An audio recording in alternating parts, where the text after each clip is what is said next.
সালাতে দোয়া কবুল হয়। সালাতে দোয়া কবুলের তিন জায়গা। একটা হচ্ছে তাকবীরে তাহরিমার পরে আমরা সানা পড়ি না, আমরা তো একটা পড়ি। আল্লাহর হাবিব সুন্নাহ এবং নফল নামাজে আরো পড়তেন সানা, ওই দোয়া কবুল হয়। দুই নম্বর জায়গা সালাতে সেজদায় পড়ে দোয়া করলে কবুল হয়। আকরাবু মা ইয়াকুনুল আবদু মির রাব্বিহি ওয়া হুয়া সাজিদ ফাকসিরু ফীহি দুআ।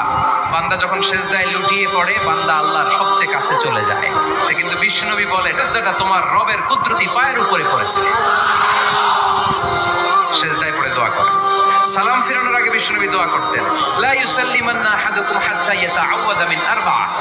আল্লাহর হাবিব বললেন, চার জিনিস থেকে পানাহ না আছে আমার উম্মত যেন সালাম না ফিরায়। তারা যেন পড়ে, আল্লাহুম্মা ইন্নী আউযু বিকা মিন আযাবিল কবর, আউযু বিকা মিন আযাবি জাহান্নাম, আউযু বিকা মিন ফিতনাতিল মাহইয়া ওয়াল মামাত, আউযু বিকা মিন ফিতনাতিল মাসীহিদ দাজ্জাল। আল্লাহ কবরের আযাব থেকে বাঁচাও, আল্লাহ জাহান্নামের আগুন থেকে বাঁচাও, আল্লাহ জীবন